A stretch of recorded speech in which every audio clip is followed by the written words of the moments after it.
Welcome to Relaxed Reddit Readings. Today we have 4 Reddit stories for you. Reddit stories that will make you question everything. Story 1.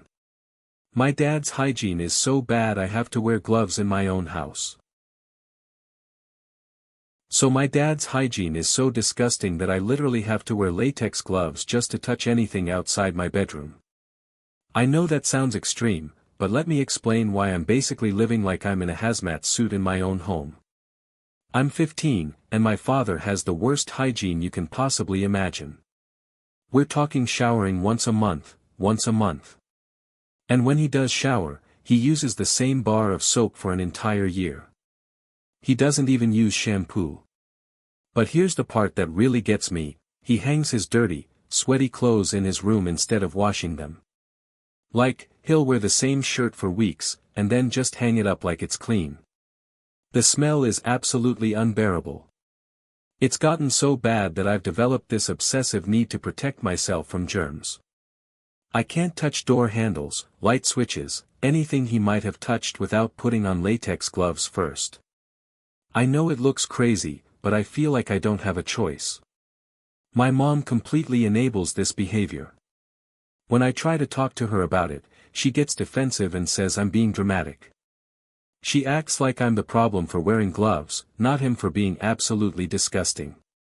She'll say things like, "That's just how your father is," or "You're being too sensitive." But am I really being too sensitive when the smell hits you the moment you walk in the house? Last week, I finally had enough. I told my mom that either Dad needs to start showering regularly and washing his clothes, or I'm going to keep wearing the gloves. She completely lost it on me, saying I was being disrespectful and embarrassing the family. Embarrassing the family? What about Dad embarrassing us by smelling like a garbage dump? The worst part is that I can't have friends over anymore. I'm too mortified by the smell. And when I do go out, I'm paranoid that I smell too because I live in that environment. It's affecting my social life, my mental health, everything. My mom keeps telling me to just ignore it and that I'm making a big deal out of nothing. But I don't think basic hygiene is too much to ask for. I shouldn't have to live like this, wearing gloves in my own home because my dad refuses to shower more than 12 times a year. I'm starting to think I'm going crazy. Maybe I am being too dramatic, but I just can't handle the smell anymore. And the fact that my mom won't support me on this makes me feel like I'm all alone in this situation. Am I really being unreasonable for wanting my dad to have basic human hygiene? If you're enjoying these stories, hit that like button and let me know in the comments which story you relate to the most. Story 2. My roommate wants to move a stranger in while I'm getting chemo. So I just got diagnosed with breast cancer and my roommate wants to move a complete stranger into our apartment while I'm going through chemotherapy. Yeah, you heard that right. I'm 35 and I just got the worst news of my life. Breast cancer. The doctors are saying I'm going to need potentially 6 months of chemotherapy, which means I'm going to be bald, sick, and vulnerable for half a year. My apartment is literally the only safe space I have right now. Here's where it gets complicated.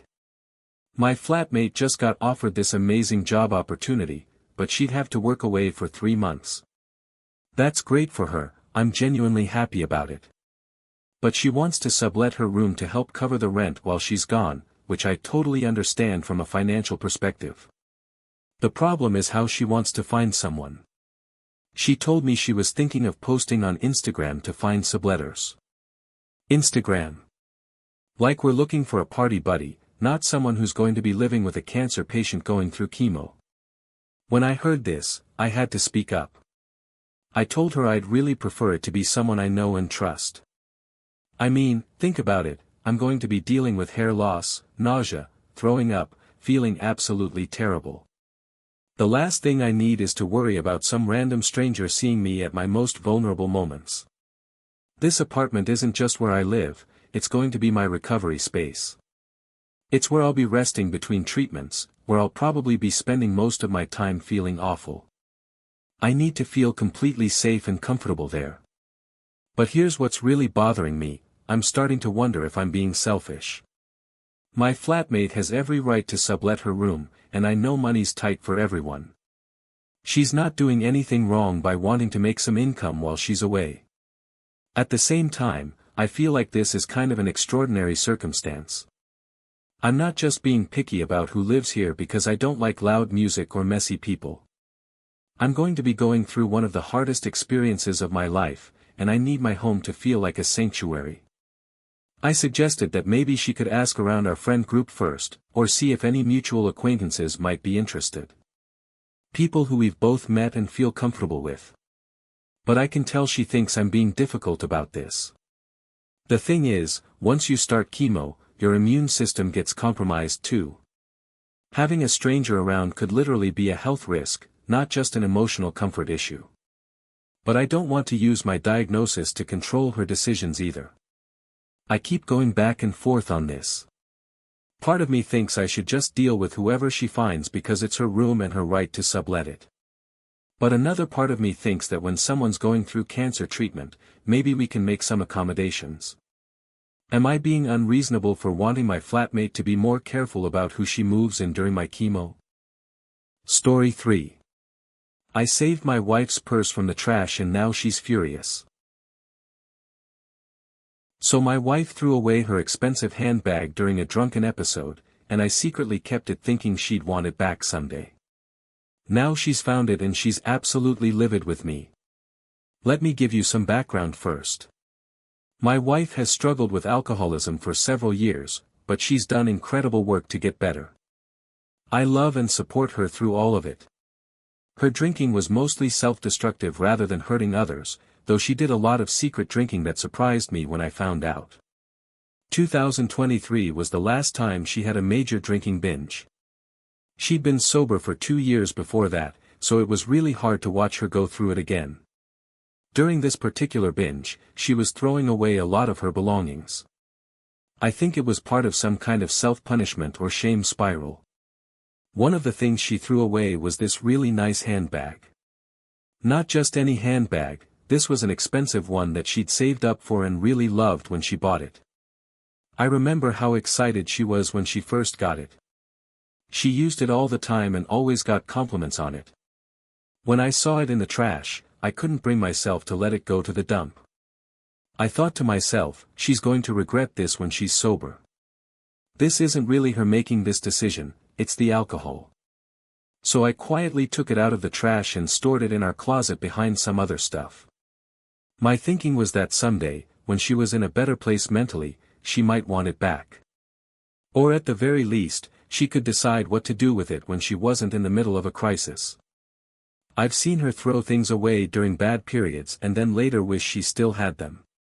Well, she found it yesterday while we were reorganizing the closet. At first she just stared at it, confused. Then she asked me why it was there, and I had to explain that I'd saved it from the trash during her last drinking episode. She completely lost it. She said I had no right to keep something she'd thrown away, that it was her decision to make, and that I was undermining her agency. She said it felt like I was holding on to reminders of her worst moments and that seeing it brought back all the shame and guilt from that time. I tried to explain that I was just trying to protect something she valued from a decision made during a really low point. I told her I thought she might want it back when she was feeling better, or that at minimum, she should get to decide what to do with it when she was sober. But she said that part of her recovery process was letting go of things from that period of her life, and that by keeping the bag, I was preventing her from moving forward. She said it felt like I didn't trust her judgment, even when she was drinking. Now I'm wondering if I completely misread the situation.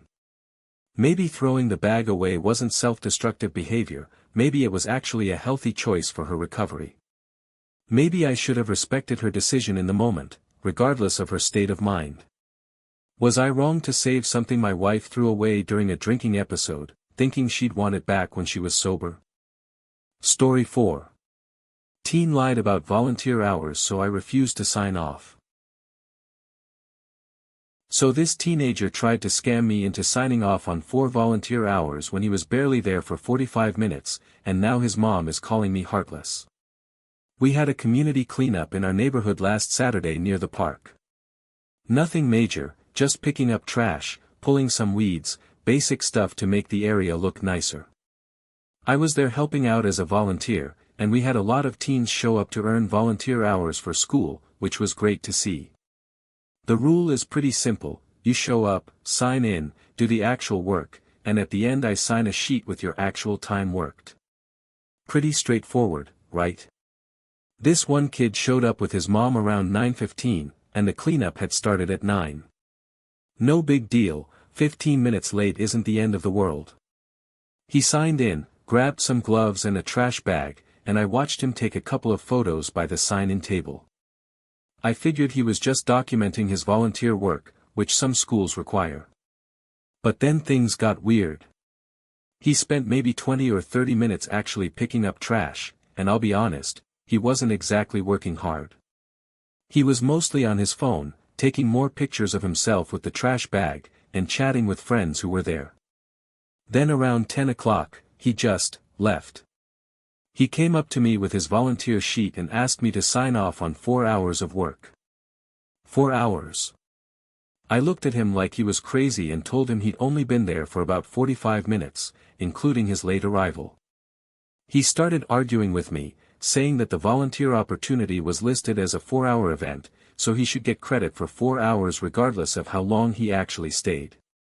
I explained that's not how volunteer work works. You get credit for the time you actually contribute, not the time you could have theoretically been there. His mom, who had been waiting in the car, came over when she heard us talking. When I explained the situation, she got really defensive. She said her son had made the effort to show up and that I was being unreasonable. She claimed that other volunteer coordinators had signed off on full hours for her son even when he left early.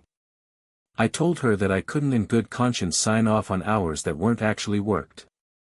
These volunteer hour requirements exist for a reason, to teach kids about community service and work ethic. If I just hand out fake hours, what's the point? The mom started getting really upset, saying I was potentially jeopardizing her son's graduation requirements and that I was being unnecessarily strict. She said it was just a few hours and wouldn't hurt anyone to just sign the paper. But here's the thing, it would hurt someone. It would hurt all the other kids who actually stayed and did the work. It would hurt the integrity of the whole volunteer program.